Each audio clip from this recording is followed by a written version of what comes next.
नारायण नारायण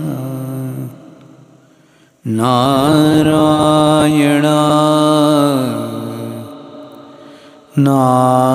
नारायण नारायण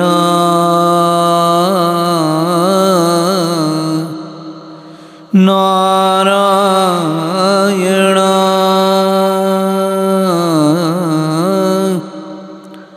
ॐ नमो नारायण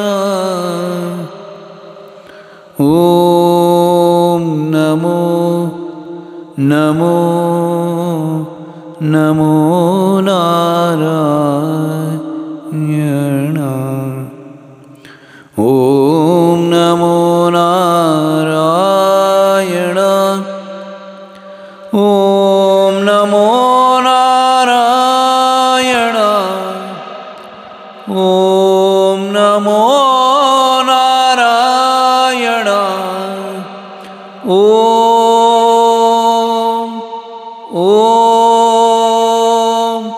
ॐ नमो नारायण नारायण नारायण ॐ नमो नारायण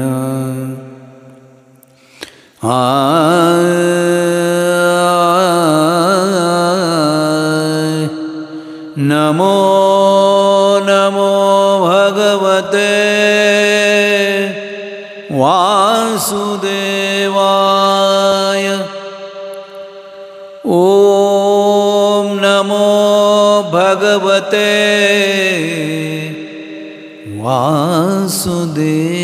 वासुदेवाय ॐ नमो भगवते भगवते भगवते वासुदेवाय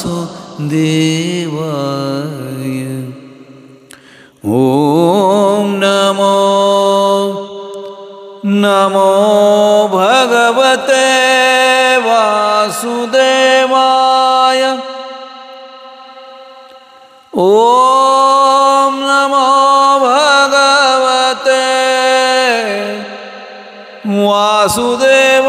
वासुदेवाय ॐ नमो नमो शिवाय ॐ नमो नमो ब्रह्मा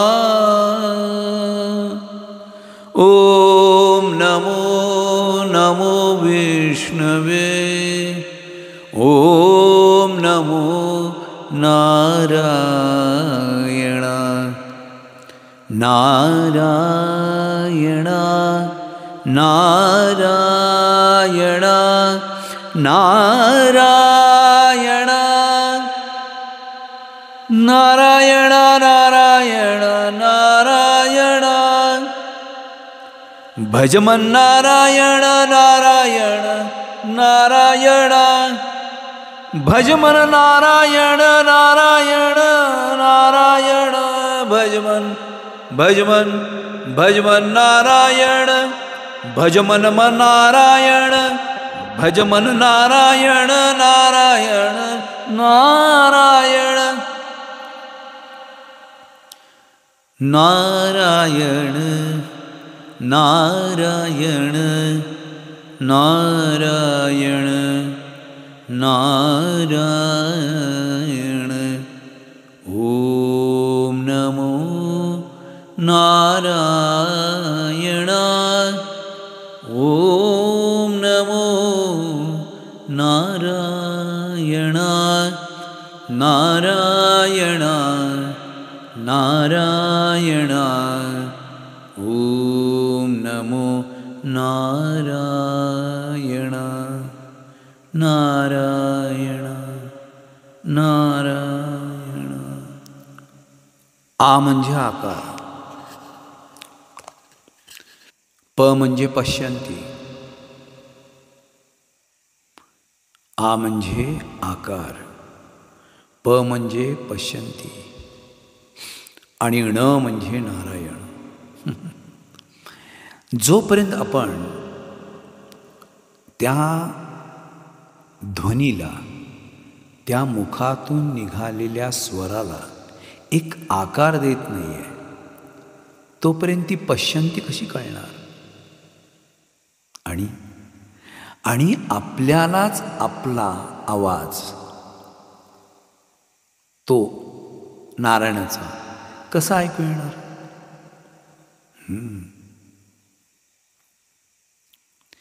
मी एका माझ्या स्वतःच्या छोट्याशा काव्यात म्हणलेलं आहे की आपुलाची स्वर आपण ओळखावा. ज्या वेळेला आतून, आत्म्यातून जो शरीरात नंतर शिरलेला आहे आणि जो शरीराला सोडून जातो असा तो आत्मा, ज्याला आपण काही कारण नसताना आपण माझा म्हणतो, तो तुमचा नाहीच आहे. तुम्ही ज्या वेळेला शरीराला सोडून त्याच्याशी संवाद कराल, तुम्ही शरीर व्याधी, शरीर भोग आणि शरीराची आशा अपेक्षा सोडून ज्या वेळेला तुम्ही त्याच्याशी, त्याचा शब्द ऐकाल, त्याचा आवाज ऐकाल, तेव्हा तुम्हाला कळेल की आत्मा, ब्रह्म म्हणजे काय, म्हणजे काय. शरीराबरोबर मन आणि बुद्धी कुठे जाते माहीत नाही, पण एक सांगतो, ह्या शरीराला कावळा शिवण्यासाठी ती मन आणि बुद्धी त्या स्मशानाच्या बाहेर, नाही ते घराच्या बाहेर किंवा घरातल्या दिव्यामध्ये असते असं म्हणतात. याला काही गोष्टी वाचन करायला पाहिजे असं नाही, हा आपला स्वतःचा अनुभव आहे. तर ते कावळा म्हणजे काय आहे? इच्छा आहे, मन आहे. आणि आपण काही बोलल्यानंतर ते त्या कावळ्याला समजतं, म्हणजे त्या मनाला कळतं आणि मग त्या कावळ्याची बुद्धी क्रिया करते आणि त्या घासाला स्पर्श करते. त्याला काक स्पर्श म्हणतात. काक म्हणजे सुद्धा कसं आहे बघा, का कशासाठी, काक हे का कशासाठी, तर ते मन आणि बुद्धी त्या शरीराबद्दल जातं ना, त्यावेळेला जी इच्छा राहते ना त्याच्यासाठी. आत्म्याला अशी काही इच्छा, अपेक्षा, आशा, आकांक्षा आत्म्याला कुठलं वळण नाही, आत्म्याला कुठला आकार नाही, आत्म्याला कुठली इच्छा नाही, काही नाही. तो आत्मा हे एक चैतन्य आहे आणि ते तुमच्या शरीरात प्रवेश करून तुम्हाला ते कर्म जे तुम्ही करता त्याच्याबद्दलचा फक्त आणि फक्त येस और नो, हो का नाही, एवढा ते आत्मा आवाज देतं की नाही. ते म्हणतायत ना समोरचा, तो आत्मा म्हणतोय ना, तू ते काही नको करू, तुम्ही नेमकं ऐकत नाही आणि तुम्ही करता. हे जे हो आणि ना आहे ना, ह्याच्यात तुम्हाला कळलं पाहिजे स्वत्वातला मी कोण आहे. स्वामी.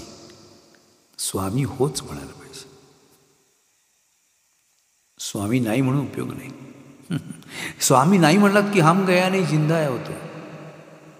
ते म्हणलेले आहेत, मी गेलेलो नाही, मी आहे. स्वत्वातला मी ओळखला की एक लक्षात ठेवा, त्यांचं वाक्य आठवतं, सतत कष्ट कर, सतत नामस्मरण कर, तुला जेवढी भूक आहे ना तेवढंच खा आणि राहिलेलं सगळ्यांना वाटून टाक, इतरांना दे. तुला किती आवश्यकता आहे पगारातली, तेवढाच पगार, तेवढंच धन तू तुला ठेव, बाकी इतरांना देऊन टाक.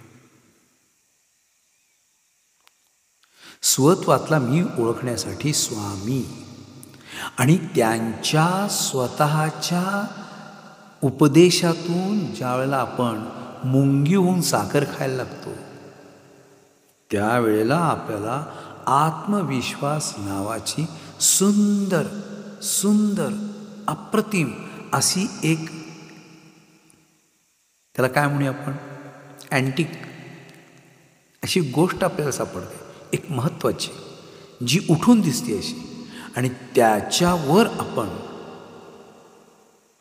प्रत्येक गोष्टीचा स्वत्वातल्या मीला जो समान वाटेल असा अर्थ काढतो आणि आपण समर्थ होतो. प्रत्येकाचं उत्तर द्यायला आपण होच सकारात्मकच बोलतो, आपण नकारात्मक बोलतच नाही. म्हणून स्वामी हो. ओम नमो नारायण.